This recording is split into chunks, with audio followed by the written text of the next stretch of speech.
বন্ধুরা, বাংলাদেশ ক্রিকেট এই মুহূর্তে যে পরিস্থিতির ভেতর দিয়ে যাচ্ছে সেটাকে হালকাভাবে নেওয়ার কোনো সুযোগ নেই। কারণ টি-20 বিশ্বকাপ বয়কট করার সিদ্ধান্ত শুধুমাত্র একটি টুর্নামেন্ট না খেলার বিষয় নয়, এটা বাংলাদেশের ক্রিকেট ভবিষ্যতের জন্য এক ভয়ঙ্কর ঝড়ের সূচনা হতে পারে। আইসিসি প্রেসিডেন্ট জয় শাহ এবার নাকি রীতিমতো ক্ষিপ্ত, আর সেই ক্ষোভের ফলাফল কি হতে পারে সেটাই আজ আমরা বিস্তারিতভাবে বুঝে নেওয়ার চেষ্টা করব। প্রথমেই আসি সবচেয়ে বড় এবং সবচেয়ে তাৎক্ষণিক শাস্তির কথায়। আইসিসি বোর্ড মিটিংয়ে ভোটের মাধ্যমে যে সিদ্ধান্ত নেওয়া হয়েছে সেখানে স্পষ্টভাবে বলা হয়েছে, বাংলাদেশ যদি ভারতে এসে টি-20 বিশ্বকাপ খেলতে না চায় তাহলে বাংলাদেশকে সরাসরি টুর্নামেন্ট থেকে বাদ দেওয়া হবে, আর তাদের জায়গায় সুযোগ পাবে স্কটল্যান্ড। বন্ধুরা, একটা বিশ্বকাপ থেকে বাদ পড়া মানে কি? এটা শুধু একটা সিরিজ মিস করা নয়, এটা দেশের ক্রিকেটের ওপর এক বিশাল কালো দাগ।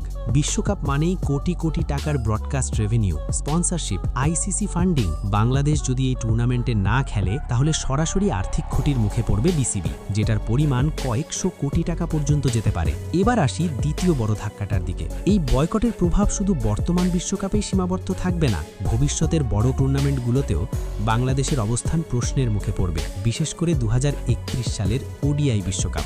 বন্ধুরা, মনে রাখবেন, বাংলাদেশ 2031 সালের ওডিআই বিশ্বকাপের কো-হোস্ট হওয়ার কথা ছিল, কিন্তু আইসিসি সূত্র বলছে এই বয়কটের কারণে বাংলাদেশ সেই কো-হোস্টিং রাইটস হারাতে পারে। আর এটাকেই অনেকে বলছেন সবচেয়ে ভয়াবহ শাস্তি। একটা বিশ্বকাপ আয়োজন করা মানে শুধু ক্রিকেট ম্যাচ নয়, এর সঙ্গে জড়িয়ে থাকে আন্তর্জাতিক মর্যাদা, পর্যটন শিল্পের বিস্তার, অবকাঠামো উন্নয়ন এবং বিলিয়ন টাকার ব্যবসা।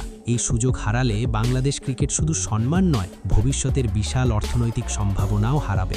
এরপর বন্ধুরা, কথা বলা যাক আইসিসির নিয়ম অনুযায়ী শাস্তির বিষয় নিয়ে। আইসিসির স্পষ্ট নিয়ম আছে, কোনো দল যদি নির্ধারিত ম্যাচ খেলতে না নামে তাহলে সেই ম্যাচগুলো তারা স্বয়ংক্রিয়ভাবে হেরে যাবে, পয়েন্ট কাটা যাবে, ম্যাচ ফরফিট হবে এবং এর সঙ্গে যুক্ত হবে মোটা অঙ্কের জরিমানা।